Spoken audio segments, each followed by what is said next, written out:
위험한 길을 같이 걷는 목자의 정체라는 그런 제목의 말씀 같이 나눠볼까 합니다.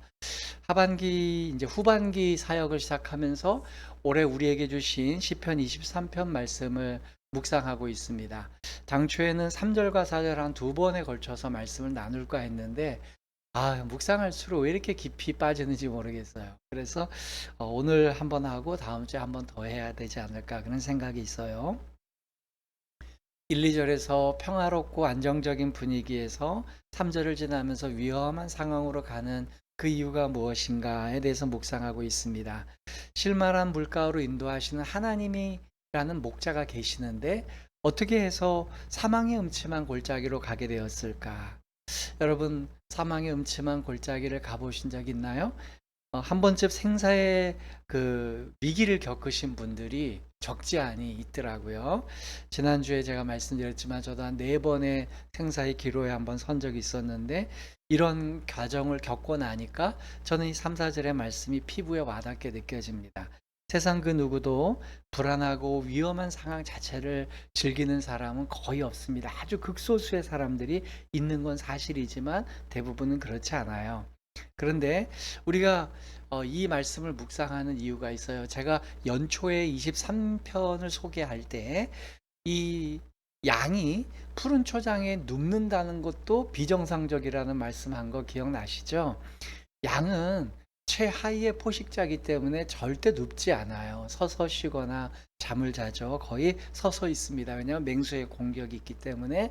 그래서 양이 누웠다는 건 목자가 강제로 눕혔다는 그런 이야기죠.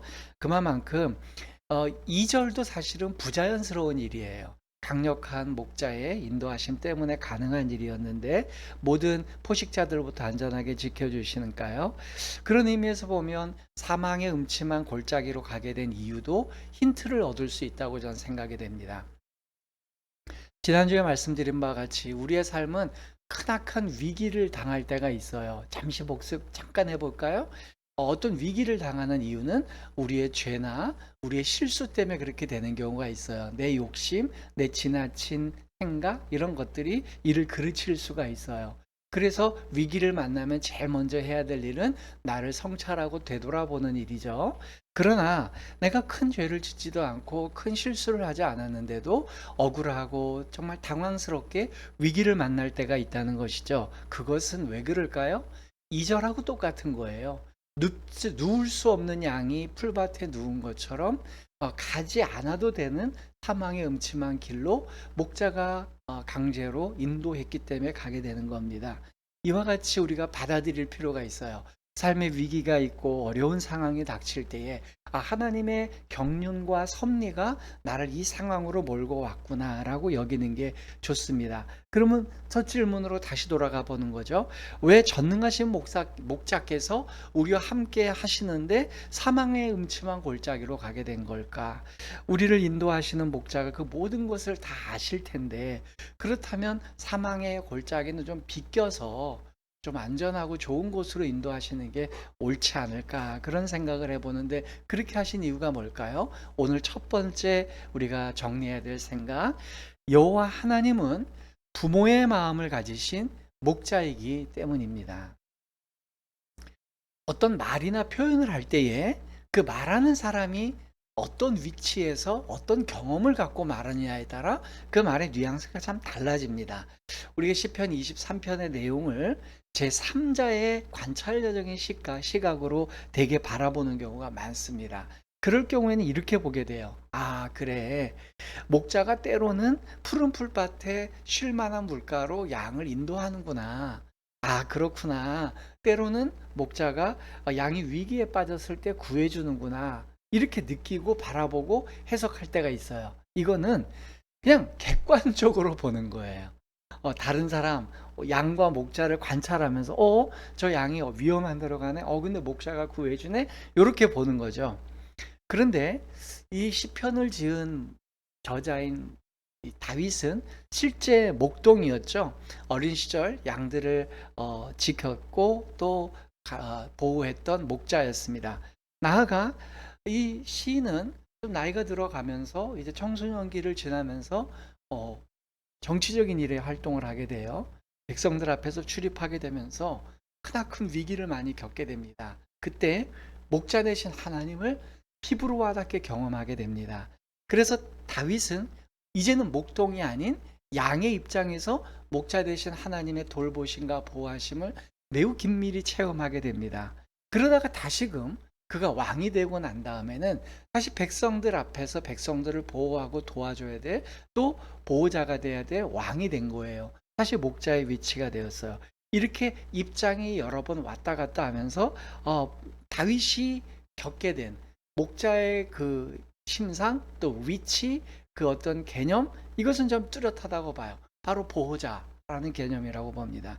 그런 의미에서 다윗의 입장에서 보면요, 특별히 다윗은 어린 시절에 부모의 사랑을 받지 못하고 살았던 게 명백해 보입니다. 그렇기에 다윗은 어린 시절부터 보호자의 보호를 제대로 받지 못했어요. 그러니까 곰이나 사자하고도 싸우고, 그때 부모가 나타나서 도와주거나 말리지 않았던 거죠. 그런 다윗이 인생의 가장 어렵고 힘든 시기에 부모가 자기를 도와줘야 되는데, 부모가 자기를 도와주지 못하는 그 빈자리를 하나님께서 직접 메꾸어 주신 거예요. 그러니까 다윗에게서는 그 부모의 빈자리, 사랑의 빈자리와 보호의 빈자리를 하나님께로부터 경험하게 됩니다. 그러자 다윗은 그 하나님을 자기의 부모처럼 여기기 시작해요. 그래서 그가 시편에 얘기해요. 내 부모는 나를 버리셨지만 하나님은 나를 거두어 주셨다라고 고백을 합니다. 그러다 보니까 어떤 면에서는 목자이기 이전에 다윗은 하나님에게서 부모적인, 부모가 해주는 보호자 역할을 느낀 것 같아요. 그래서 다윗에게 형성된 이 목자의 영성은요, 또 영상은 바로 부모의 모습과 비슷하다고 저는 느껴집니다. 다윗의 여러 시편들 속에 나오는 목자의 영상을 제가 이렇게 유추해 보건대, 다윗에겐 확실히 그 목자의 여러 기능이 있잖아요. 그 중에 부모로서, 보호자로서의 그런 모습이 강하게 이렇게 내재되어 있는 것을 보게 됩니다. 그렇다면 시편 23편에서 다윗의 고백 역시 부모의 입장에서 이 고백을 들어볼 필요가 있다는 거예요. 그러니 이것을 이제 동물을 사랑하는 목자의 입장에서 보는 개념이 아니고요, 부모가 자식에게, 또 자식이 부모의 음성을 듣는 마음으로 이 고백을 들어보면 우리가 그 느낌을 이해할 수 있다는 것이죠. 여러분, 많은 부모들이 자기 자녀들이 잘 되고 강건하기를 원합니다. 그래서 자녀들의 미래를 향해서 축복을 하죠. 그럴 때에 저는 크게 두 분류의 부모가 있다고 생각해요. 제일 먼저 대다수의 부모들은 아마 이렇게 축복하고 아이에게 기원을 할 거예요. 사랑하는 아들아, 사랑하는 딸아, 너의 장래에 절대로 위험한 일이 없기를 바란다. 오직 행복과 한 일만 가득하길 바란다. 넌 뭘 하든 잘할 거야. 넌 어떤 상황에서도 실패하지 않을 거야. 넌 병에도 질병도 한 번도 안 걸리고 사건 사고도 너에게 미치지 못할 거야. 넌 평생 건강하고 안전할 거야. 내 인생의 위기는 한 번도 찾아오지 않기를 바래. 아마 이것이 대부분의 부모들이 자기 자녀를 향해 가지고 있는 기대와 또 축복의 그런 마음인 줄 압니다. 그런가 하면 조금 뉘앙스가 다르게 축복을 하는 부모가 있을 거예요. 사랑하는 딸아, 사랑하는 아들아, 너가 살아가다 보면 힘든 일도 있을 거야. 근데 넌 분명히 그거 이겨낼 거야. 그리고 혹시 네가 병에 걸릴 수도 있고 질병이 찾아올 수도 있어. 그러나 넌 반드시 그 병도 이겨낼 거야. 그리고 그 투병 과정을 통해서 넌 더 면역력이 강한 아이가 될 거야. 때로는 내가 원하지도 않고 우리 부모도 원치 않지만 넌 실패할 수도 있어. 괜찮아. 넌 실패하더라도 그 실패가 너를 완전히 주저앉히지 못할 거야. 넌 실패하더라도 좌절하지 않고 다시 오뚜기처럼 일어날 거야. 반드시 일어나서 더 단단하고 흔들리지 않는 인생을 살아가게 될 거야. 이렇게 축복하는 부모가 있을 거예요. 아이의 앞날에 꽃길만 있기를 원치 않고요. 또 그렇게 예측하지도 않고요. 그러나 여러 가지 험난한 일이 있더라도 그걸 극복하기를 원하는 부모의 마음에 있습니다. 때론 실패도 있고 불안한 상황도 있지만 그걸 이겨낼 것으로 기원하는 거죠. 여러분은 어떤 부모의 입장에서 아이들을 축복하고 싶습니까? 저는 고민할 필요도 없고요. 네, 후자. 이 두 번째 부모의 유형으로 저는 늘 우리 아이들을 축복했고 또 앞으로도 제 손자녀들을 축복할 예정이에요.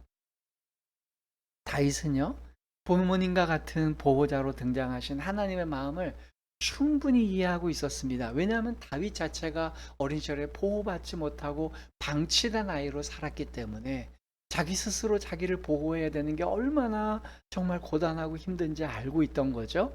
그러던 그가 정말 강력한 보호자를 만나게 된 거죠. 자신을 믿고 신뢰해 주는 보호자 아래 산다는 게 얼마나 복된 일인가를 그는 깨닫게 된 거예요. 그래서 다윗은 늘 푸른 풀과 쉴 만한 물가만 저에게 제공해 달라고 응석바지 응석 부리지 않습니다. 나의 절대적 보호자이신 하나님을 신뢰하기에 그분이 제공하신 곳이라면 어떤 곳인 줄 가겠습니다라는 고백을 하는 것이죠. 두 번째, 이제 크게 첫 번째는 우리의 부모의 입장이신 그러한 부모된 마음에서 아이의 또 그 양의 목자로서 그렇게 사망의 음침한 골짜기도 허용하실 수가 있다라는 것이죠. 두 번째는요. 여호와 하나님은 완전하시지만 양이 살아가야 될 세상은 불완전하기 때문입니다. 왜 꽃길만 걸으라고 축복하지 않는 걸까요? 왜 사망의 음침한 골짜기도 걸을 수 있다고 얘기하죠? 그게 양이 살아가야 될 현실이기 때문입니다. 목자 되시는 우리 하나님은 완전하신 분입니다. 그분의 품은 부족한 게 없고 또 모자랄 것도 없습니다. 그러나 양들이 현재 살아야 될 현실의 세계는요, 불완전하고 부조리하고 부족한 것 투성이인 그런 불합리한 세상이에요. 양이 살아가야 될 그 불완전하고 부조리하고 불완전한 세상 속에 살아가야 하기 때문에 주님은 그렇게 얘기하시는 거죠. 완벽하지 못한 세상에서 완벽하게 살 거를 기대하는 것 자체가 모순인 거예요. 오히려 불완전한 세상에서 오히려 그것을 극복해 나가는 방법을 터득해 가는 것, 그게 더 현실적인 조언이 되는 겁니다. 그럴 때 참으로 다행인 게 있습니다. 우리를 이끌어 가시는 그 목자께서는요, 이 불완전한 세상을 너무 잘 알고 계시는 거예요. 그분은 이 불완전한 세상을 직접 몸소 체험하신 분이에요. 저 완전한 세계에 계시면서 불완전한 세상을 한심하게 보시는 분이 아니라 직접 이 세상에 오셔서 이 삶을 직접 체험하신 분이에요. 우리를 인도하시는 목자께서 이 불완전한 세상에 완전히 알고 있는 비결이 뭔가 하면 그분은 수십 년 동안 가장 밑바닥에서부터 가장 어린 시절부터 이 부조리하고 불합리하고 부족한 세상을 친히 경험하셨습니다. 그리고 마침내 완전한 길로 가는 길을 열어주셨고 그 길로 우리를 인도하고 계십니다. 예수님은 우리 인생들의 삶을 단기적으로 체험하신 분이 아니에요. 온전히 갓난아기서부터 장년이 될 때까지 그 모든 삶을 실제로 살아내신 분이에요. 얼마 전에 저와 신앙의 결을 같이 하는 어떤 분이 제게 이런 말씀을 하셨어요. 어떤 유명한 목회자가 그저 며칠 택시를 몰아보고 마치 서민의 삶을 다 체험한 것처럼 말하는 게 너무 가식적이고 불편하게 느껴졌다. 그렇게 말씀하시더라고요. 그 말씀을 듣는 동안 제가 그런 생각을 해봤습니다. 유명 정치인들이나 유명 연예인들, 인기 많은 사람들이 가끔 보여주기식의 서민들의 삶을 체험한다는 그러한 코스프레를 하는 경우를 가끔 있어요. 국회의원이 되고 싶은 정치인들이 선거철이 되면 며칠 체험하듯이 대중교통을 이용합니다. 그리고 때로는 고무장갑을 끼고 김장김치를 담근다고 소란을 떱니다. 어떤 경우에는 달동네를 찾아가서 연탄을 배달한다고 반나절 동안 껌댕 수술 치라고 연탄을 나르는 걸 체험해 보기도 합니다. 그러면서 서민들의 삶을 체험해 봤다고 광고하고 홍보하는 것을 우리는 심심치 않게 보게 되죠. 어떨 때는 그래 아예 그런 것도 시도하지 않은 것보다 낫겠다는 생각이 들기도 합니다. 그러다가도 며칠 일한 것 가지고 마치 자기가 서민이 다 된 것처럼 다 느끼는 걸 보면 정말 헛웃음이 나올 때가 있습니다. 앞서 말씀하신 그분의 말씀이 무슨 말씀인지 이해가 될 것 같아요. 근데 실제 서민들의 삶은 그렇지 않아요. 실업자가 되어서 아무리 취직 자리를 찾아도 취직되지 않을 때 찾아오는 그 서러움. 그러다가 어쩌다가 취업이라도 되면 그 고용주에게 당하는 여러 가지 서러움, 또 자기가 견디고 감수해야 되는 여러 가지 불편함과 고통들, 그렇게 힘들게 일해도 미래를 생각하기에는 너무 빡빡한 현실의 답답함, 그런 삶을 살아가는 분들이 바로 진짜 서민들이죠. 그럴 때에 그 유명인들은 며칠 체험하고 돌아가면 그들이 누릴 수 있는 많은 권리와 혜택이 있습니다. 그런 거 보면 참 괴리감이 느껴지죠. 그런 사람들이 서민의 삶은 아예 체험하지 않는 사람들보다 낫지 않은 이유가 뭔지 아세요? 아예 서민의 삶을 며칠 동안도 체험하지 않은 분들은요, 그 깊은 곳에 서민의 삶에 대한 미안함이 있을 수도 있고요, 아예 관심이 없을 수도 있어요. 그런 사람들은 차라리 서민에 대해서 얘기를 안 합니다. 그러나 며칠 정도 서민의 삶을 경험한 사람들은 잘난 척하고 조언을 하는 걸 서슴지 않습니다. 남들은 평생 동안 그 직업에서 오랫동안 일한 사람인데 거기에 대고 며칠 일했다고 거기서 느낀 점을 가지고 사람들을 가르치려고 들고 충고하려고 들립니다. 참 그런 거 보면 안타까워요. 저는 TV 프로그램 중에 극한 직업 이런 걸 익스트림 잡을 참 자주 보는데 주물 공장에서 50년을 일한 사람들, 그러면 뭐 여러 가지 고되고 힘든 일에 30년, 40년, 17살, 20살 초반에 20대 초반에 10대 때 시작한 일이 계속 평생 동안을 그 일에 매진해 온 분들의 삶의 이야기들을 이렇게 들어봅니다. 손가락과 관절마디와 신체는 다 늙고 쭈글쭈글해지고 고장나 있는 그런 모습, 통증을 안고 사는 그들의 모습을 보면서 참 머리가 저절로 숙여질 때가 있습니다. 그런 정치 지도자들과 코스프레하는 유명인들과는 다른 우리의 지도자, 우리의 목자는 예수님은 그런 분이 아니세요. 우리가 예수님을 믿고 따라야 될 이유가 그분은 며칠 동안 서민의 삶을 체험하신 분이 아니에요. 실제 살아내신 분이에요. 태어나서 30살이 넘을 때까지 이 땅의 도시 서민의 삶을 온전히 충분하게 경험하셨습니다. 그렇기 때문에 예수께서 가신 길에 신뢰가 되는 겁니다. 혹시 이 설교를 듣는 분들 중에 기독교가 처음이시거나 좀 이제 기독교가 어떤 것인가 이렇게 생각하는 분들이 있다면 예수님에 대한 믿어지지 않는 기적적인 부분은 다 배제하고 한번 생각해 봅시다. 팩트만 놓고 한번 생각해 볼게요. 30년 동안 목수의 아들로서 서민의 삶을 살던 어떤 젊은이가 있어요. 그런 그가 사람들 앞에 출입을 하기 시작했는데 사람들에게 갑자기 인기를 얻게 되고 주목받은 거 그거 자체는 사실이에요. 드러난 사실이에요.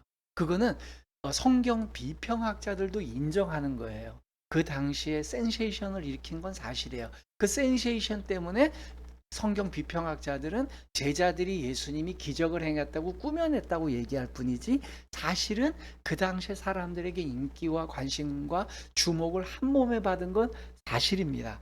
그렇다면 그가 이제 모든 그 도시 서민의 무명의 삶을 벗어버리고 소위 말해서 일약 스타덤에 오를 수 있는 그 시점이 된 거예요. 근데 그가 어떤 길을 가냐는 거예요. 스타덤에 올라서 그 사람들의 환호성과 인기 위에 머물며 그것을 유지 관리하는 삶을 살려고 하지 않았다는 거예요.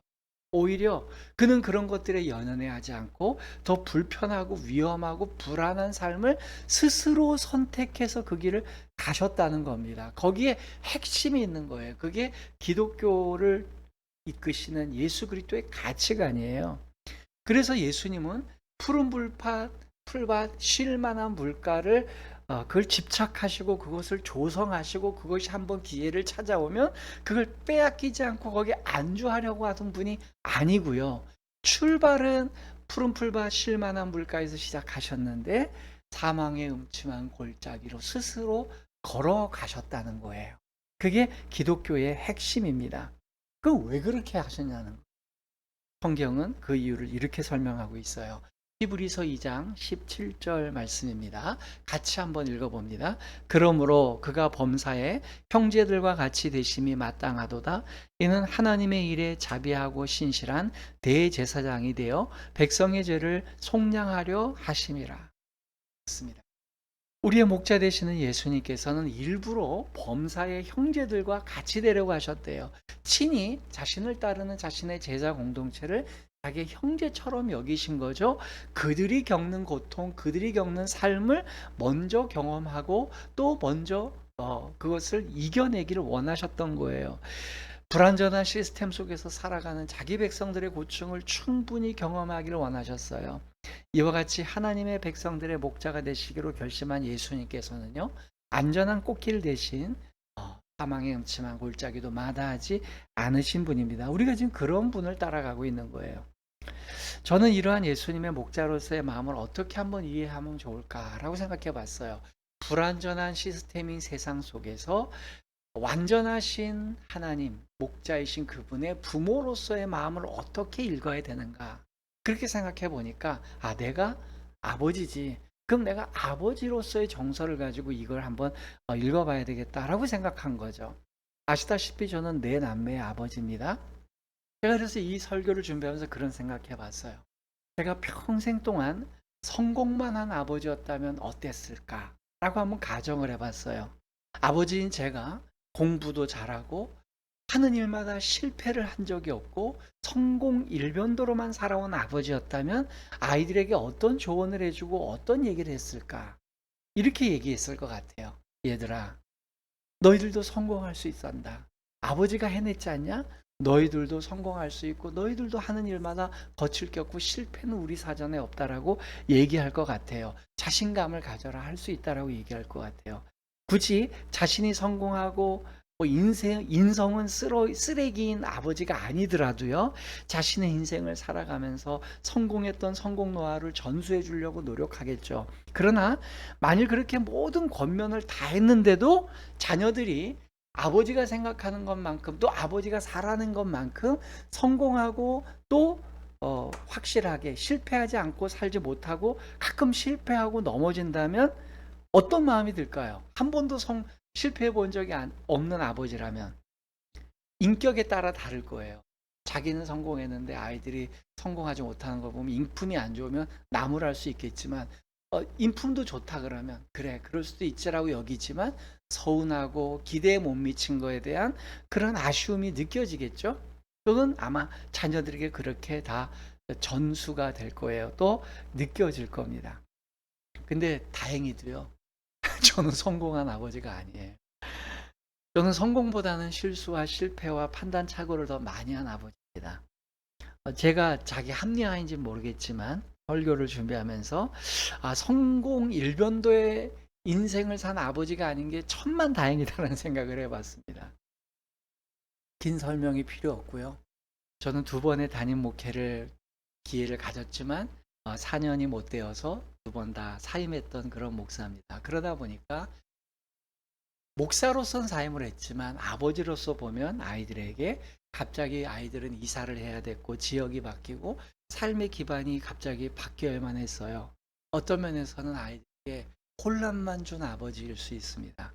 그렇게 저는 수도 없이 수많은 불안전함, 불안함, 또 예측하지 못하는 삶을 아이들에게 강요한 그런 아버지입니다. 그래서 저는 아이들에게 권면해 줄 때 성공한 아버지처럼 권면을 못 해줘요. 얘들아, 이렇게 하면 성공할 수 있다. 저렇게 하면 실패하지 않는다. 이런 조언은 해본 적이 없는 것 같아요. 오히려 저는 이런 조언을 해왔던 것 같고 또 해줄 수 있어요. 아플 때 이렇게 하면 덜 아프더라. 외로울 때 이렇게 하면 아주 우울하지 않고 그래도 견딜만 하고 가볍게 느낄 수 있었단다. 사람들에게 비난받을 때는 그나마 이런 방법을 하면 스스로 위로가 되더라. 실패했더라도 이렇게 하면 완전히 주저앉지 않고 다시 재기할 수 있었단다. 저는 이런 종류의 조언은 해줄 수 있는 것 같아요. 왜냐하면 제가 아파봤기 때문이고요. 제가 실패해봤기 때문이고 제가 극도로 외로워봤기 때문이고 비난에 시달려봤기 때문이고 그래서 저는 아이들에게 성공할 수 있는 비결을 가르쳐줄 수 있는 능력은 없어요. 어떤 직업을 선택해야 될지, 어떤 길로 가야 될지, 무엇을 선택해야 아이들에게 최선의 길인지는 모르겠어요. 그러나 아이들이 아프고 힘들 때 옆에서 같이 들어줄 수 있고 위로해 줄 수 있는 아버지는 될 수 있는 것 같아요. 저는 시편 23편을 읽을 때마다 그런 아버지와 같은 목자의 영상이 그려집니다. 저는 이 시편 23편에 등장하는 목자가 저 개인적인 주관적인 입장에서는 잘 나가고 강한 목자로 느껴지지 않아요. 어떤 목사님들은 굉장히 강력한 목자로 그렇게 설명하시는데 저는 그렇게 여겨지지 않아요. 부들부들 떨리는 다리를 한 발짝 내디디면서 두려움에 가득한 골짜기를 걸어가고 있을 때 나랑 같이 걸어가고 있는 아버지가 느껴집니다. 어떨 때 보면 나보다 더 떨고 있는 것 같아 보이는 아버지가 느껴져요. 혼자 걷는 것보단 그래도 같이 있는 게 더 낫겠다는 것 자체만으로 좋아지는 그런 아버지. 그러나 막상 그 골짜기와 위기의 순간을 지나고 났더니 그 아버지가 달리 보이는 거예요. 오히려 나보다 더 겁먹었고 내가 보호해줘야 된다고 느꼈던 그 아버지가 나를 완벽하게 지켜줬던 거예요. 자신의 힘을 과시하지도 않고요. 자신의 능력을 자랑하지도 않아요. 아들인 나 몰래 다양한 위험한 요소들을 다 제거해 주셨으면서도 너무 힘이 센 척하고 다가오지 않아요. 왜? 내가 위압감을 느낄까 봐. 그냥 친근하게 다가오셔서 그냥 같이 걸어가 주시는 그런 아버지. 저는 그런 느낌으로 이 시편 23편의 목자가 느껴집니다. 그런 면에서 저도 남은 인생 이런 아버지로 살아야 되겠다는 생각을 하게 됩니다. 아이들에게 성공하는 길, 더 돈을 더 많이 버는 길, 인기를 얻는 길, 유명해지는 길, 그러한 길로 인도하고 조언해 줄 능력은 전혀 없어요. 그러나 평생 동안 아이들에게 짐이 되지는 않는 아버지, 오히려 그냥 묵묵히 아이들 옆에서 같이 걸어가 줄 수 있는 그런 아버지. 불완전한 세상 속에서 불합리하고 부조리한 상황을 맞을 때마다 그냥 같이 푸념하고 같이 걸어가 줄 수 있고 들어줄 수 있는 아버지. 저는 그런 아버지로 살고 싶습니다. 시편 23편에 등장하는 목자가 저는 그런 목자로 보여요. 양들이 사망의 음침한 골짜기로 다닐 때에 그들과 함께 해줄 수 있는 아버지예요. 그래서 마지막 세 번째, 여기에 23편에 등장하는 목자이신 여호와 하나님은 늘 함께 하시는 목자이십니다. 자, 우리 그런 의미에서 시편 23편 4절을 다시 한번 읽어보겠습니다. 내가 사망의 음침한 골짜기로 다닐지라도 해를 두려워하지 않을 것은 주께서 나와 함께 하심이라. 주의 지팡이와 막대기가 나를 안위하시나이다. 여기 보세요. 이 목자는요, 양이 골짜기를 지나가고 있을 때 하늘 위에서 저 먼발치에서 이 양을 응원하거나 도움의 손길을 내미는 그러한 목자가 아닙니다. 같이 있어주는 거예요. 같이 걸어가는 거예요. 여러분, 가장 좋은 목자는 같이 있는 목자입니다. 사랑에 많은 요소가 있습니다. 사람들은 사랑에 대해서 정의를 내려요. 이게 사랑이야, 이게 사랑이야. 많은 사람들이 저마다 사랑을 이렇게 저렇게 정의하지만 그 많은 요소 중에 저는 사랑은 같이 있어주는 거라고 생각해요. 그게 가장 사랑의 기본적인 요소인 것 같아요. 시인이 수많은 위기 상황 속에서도 두려움에 굴복당하지 않은 이유를 명백하게 선언해주고 있어요. 내가 사망의 음침한 골짜기로 다닐 때 내가 거기에 겁먹지 않고 그 두려움에 함몰되지 않은 이유는 하나다. 주께서 나와 함께 하셨기 때문, 같이 있어줬기 때문이에요. 성경의 가장 중요한 최고의 말씀을 꼽으라면 저는 망설임 없이 이 말씀을 꼽고 싶어요. 주께서 나와 함께 하십니다. 이것이 기독교 신앙의 핵심입니다. 여러분, 종교와 기독교의 가장 큰 차이점도 이거예요. 종교인이 스스로 최고의 진리를 찾아서 수행을 해야 됩니다. 스스로 가야 됩니다. 자기의 힘으로 스스로 고행하고 수행하면서 그 진리의 과정을 찾아가야 됩니다. 그러나 기독교는 출발부터 주께서 나와 함께 하심이라는 게 전제돼서 출발하는 거예요. 신앙이 시작된 이유도 주께서 내 존재에 찾아와 주셨기 때문에 시작이 가능했던 거라고 성경은 이야기합니다.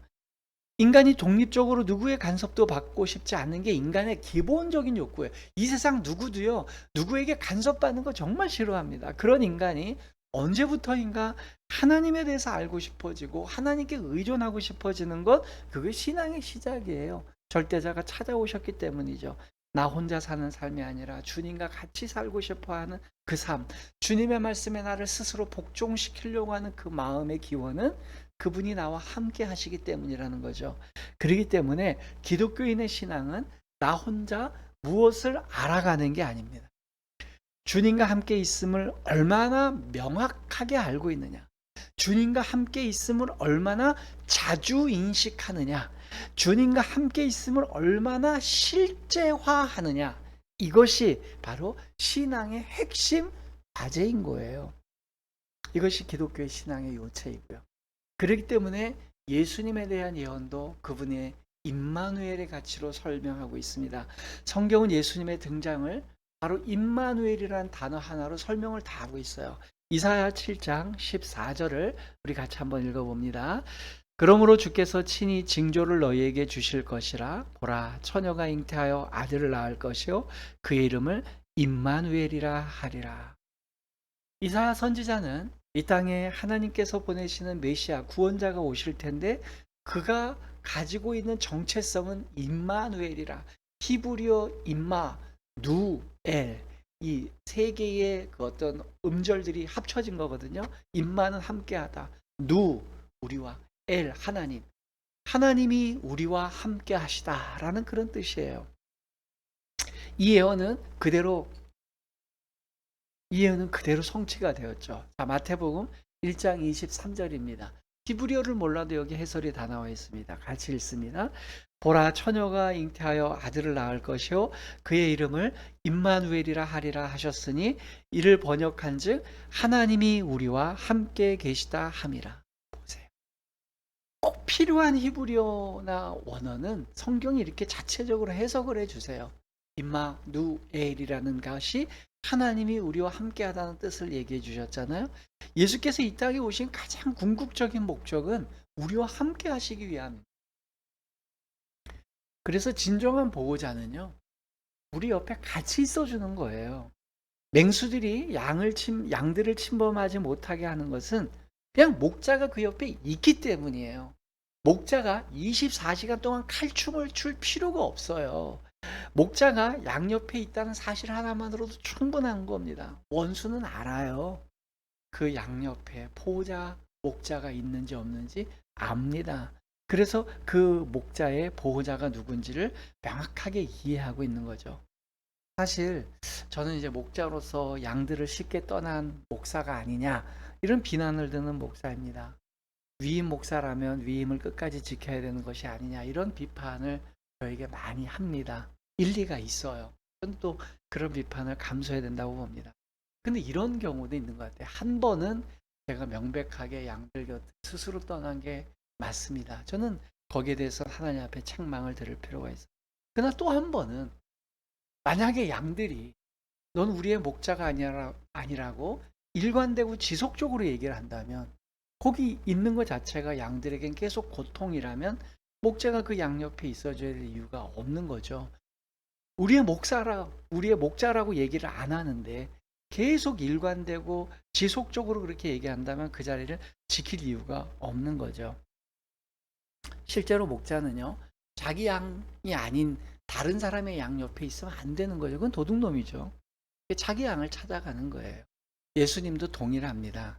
이 땅에 오셔서 사람들의 병을 고쳐주시고 귀신을 쫓아내 주셨어요. 잠깐 동안 사람들은, 불특정한 다수의 백성들은요, 자신들의 필요를 채워주시는 예수님을 자신들의 목자로 여겼어요.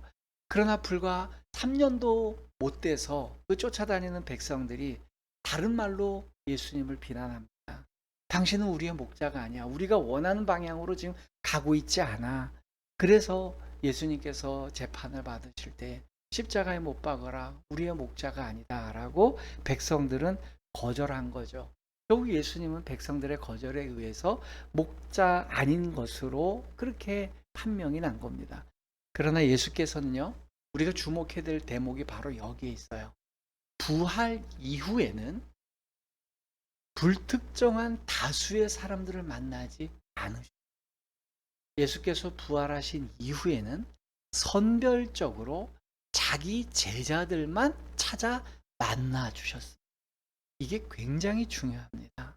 여러분, 부활하신 이후에는요, 죽기 직전 같이 불특정한 다수의 오는 모든 사람들의 병을 치료해 주시고 귀신을 쫓아내 주신 게 아니라 자기 제자들만 선별적으로 만나시고 그 자리를 뜨고 하셨습니다. 비밀스럽게 만나 주셨어요. 그리고 마지막으로 자기의 사랑하는 제자들에게 이런 말씀을 남기셨어요. 마태복음 28장 20절입니다. 같이 한번 읽어보겠습니다. 내가 너희에게 분부한 모든 것을 가르쳐 지키게 하라.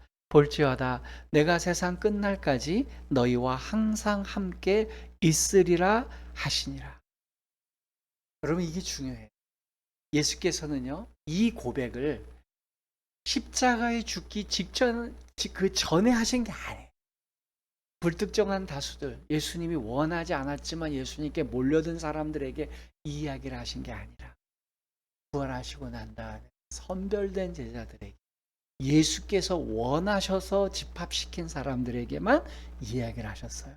내가 세상 끝날까지 너희와 항상 함께 있을 거야. 이 약속 때문에 오늘도 우리는 예배를 드리는 겁니다. 저는 목회자로서 감히 주님의 이 마음을 조금 이해하는 것 같아요. 이미 형성되는 어떤 큰 교회 담임 목사로 가게 되면요, 제가 갖고 있는 신학과 제가 갖고 있는 예수님을 바라보는 그 성경적인 가치관, 신학의 방향이 동의가 안 된 상태에서 서로 만난 거잖아요. 그러니까 저에게는 불특정한 다수가 되는, 그런 분들에게 같이 있기가 어려워요. 그러나 이제 개척을 해서 목회를 하다 보니까 제가 추구하는 목회적 방향, 또 제가 바라보는 신학과 다르면 안 오면 되는 거예요. 심지어 그 사람이 우리 공동체에게 힘들게 한다? 전 내보낼 거예요, 앞으로. 저희 예수님 이야기 교회는요, 인원수 모으고 불특정한 다수 사람들, 그냥 검증되지 않은 사람들 많이 채우는 거 전혀 관심이 없어요. 오히려 우리 공동체에게 신앙에 병이 들게 할 사람들이 있으면 제가 직접 얘기할 거예요. 죄송하지만 다른 교회 가셔서 신앙의 결에 맞는, 당신이 생각하시는 그 가치관에 맞는 목사님을 찾아가시는 게 맞을 것 같습니다. 그리고 그렇게 떠나는 분들을 진심으로 응원해주고 그분들이 더 결이 맞는 분을 만나도록 진짜 도와드리고 싶어요. 심지어 상담도 해드리고 싶어요. 절대로 원수로 여기지 않고요. 우리를 배신하고 떠나서, 전 이렇게 생각하지 않을 것 같아요. 우리가 하나님이 한결이 아니잖아요. 하나님이 뭐 김상론 목사만 하나님을 옳게 봅니까? 저는 천만만만 그렇게 생각하지 않아요. 제가 보는 아주 독특한 시야가 있어요. 그곳에 동의하는 사람들만 같이 신앙생활하면 될 것 같아요. 그런 분들과는 같은 가치관을 가지고 예수 그리스도를 바라보고 성경을 이해하는 사람들끼리 신앙생활하는 것, 그게 저의 궁극적인 맡겨진 사명이라고 생각해요. 그분들에게는 저는 주님과 같은 고백을 할 수 있을 것 같아요. 제 목회가 다 할 때까지 제가 함께 하고 싶습니다 라는 고백을 드리는 겁니다. 말씀을 맺겠습니다. 목자 되신 하나님께서는 사망의 음침한 골짜기를 부르신 이유는 명백해요. 여호와 하나님은 단순히 가축을 돌보는 목자가 아니라 그 가축을 낳은 친부모와 같은 마음을 가지신 목자이기 때문이에요. 두 번째로, 그러나 그 완벽하신 목자에 비해 양들이 살아가야 될 삶의 현장은 불완전하고 부조리하고 부족하고 불합리한 것 투성인 세상에서 살고 있기에 사망의 음침한 골짜기도 겪을 수밖에 없다는 걸 알고 계시는 거죠. 그럼에도 불구하고 그분은 그것을 직접 체험하시고 체휼하신 분이기에 우리가 신뢰하는 겁니다. 그리고 그렇게 본인이 모든 고통과 불편함을 다 체휼하신 이후에 주님은 우리를 함께 하시는 분이에요. 그래서 그 함께 하시는 분과 함께 세상 끝날까지 같이 가는 거죠. 저는 바로 이와 같은 그런 은혜가 우리 모든 예수님 이야기 교회 여러분들에게 있기를 주님의 이름으로 부탁드립니다. 아멘.